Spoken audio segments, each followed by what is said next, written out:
Good morning, my name is Roberto. I'm the founder of Travel Ledger, a B2B platform that looks to automate the billing and settlement for the travel industry.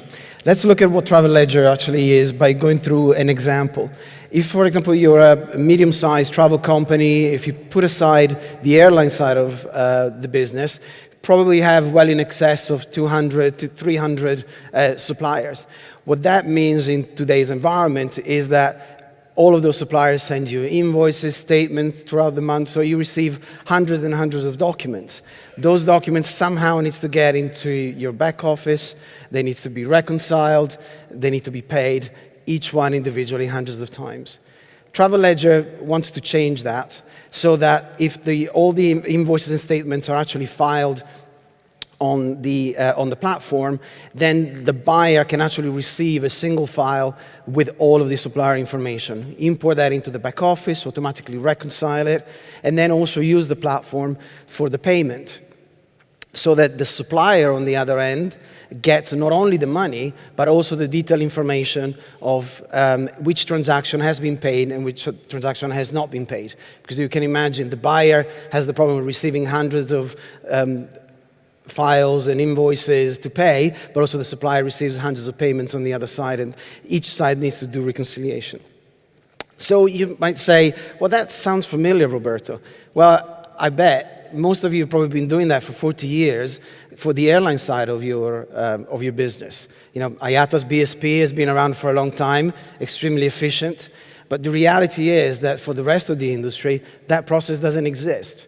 And it's actually twice as big as the airline industry. When we look at the 2017 WTO figures for the B2B intermediated market, while in BSP and ARC, they transacted $340 billion, the non-air side of the business is actually $700 billion. So there's a huge potential, in our opinion, for growth. And how do we do this? There's not enough time to go into that today, but suffice to say that we use smart contract and distributed ledger technology to really leverage the ability to create a collaborative and shared data model securely and efficiently. Or, you know, I'm sure you've heard about blockchain. It's kind of part of the same family.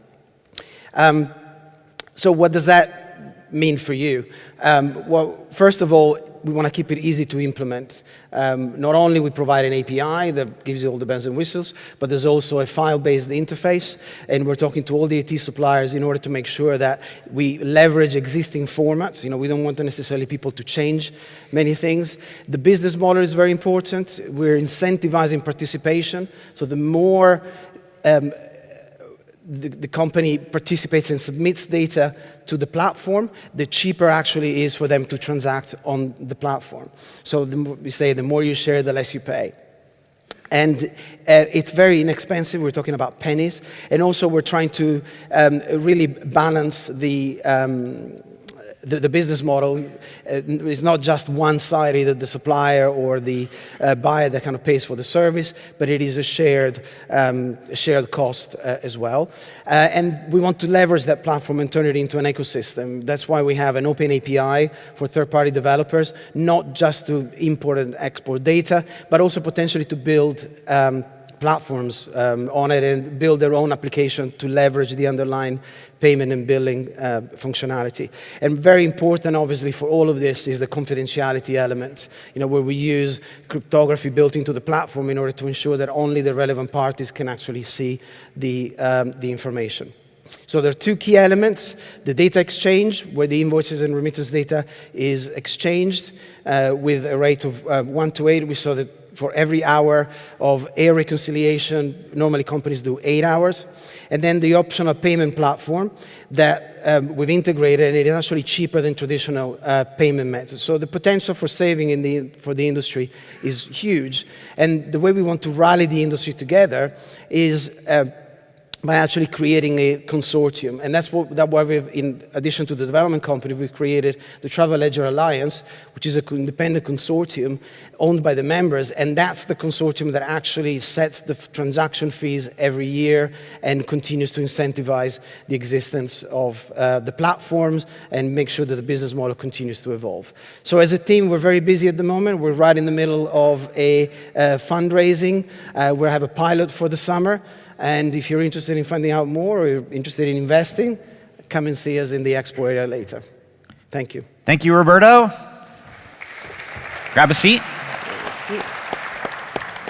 Dragons? So you're right. Settlement of, let's say, the non-air space, very complex because there's so many business models involved, whether it's net payment, commission, upfront. Are you able to handle all of those settlements for a customer? Yes, that's the objective. There's an underlying data structure that allows us to address multiple use cases. And we have at least 4 or 5 use cases already identified. The API is there, even for use cases that we might not have even thought about, for other companies to build on that. Because obviously, by having data, that's the key. If you have the data, then you can leverage the data and you can innovate. Without data, it's very difficult to innovate in this space. Do you have any traction at the moment? Is it... The platform is being developed. As I said, we have a pilot that we planned for the summer. We've been talking primarily to associations and suppliers. In what Let's say that we have primarily in the UK and European market. Which types of suppliers? Like what car rental or? What we call the kind of the low-hanging fruits is primarily accommodation. The accommodation consolidators, because they actually are both a buyer and a seller. So, and this can be used at every stage. And as we know in the travel industry, everybody buys from everybody else. You know, the transactions actually go around multiple times. Okay. What is your go-to-market approach today? Who do you want to sell? The go-to-market approach is to have a business model that incentivizes participation. So let me explain. For the supplier, for example, where we need to begin with the invoice data or the statement data, there is no cost for submitting the data onto the platform. So that's how we create and we collect kind of the first initial data, and primarily leveraging existing formats. So obviously, if they don't use the API, they don't necessarily get all the bells and whistles, but there are a few formats here and there that we can use that IT systems already have to gather the data.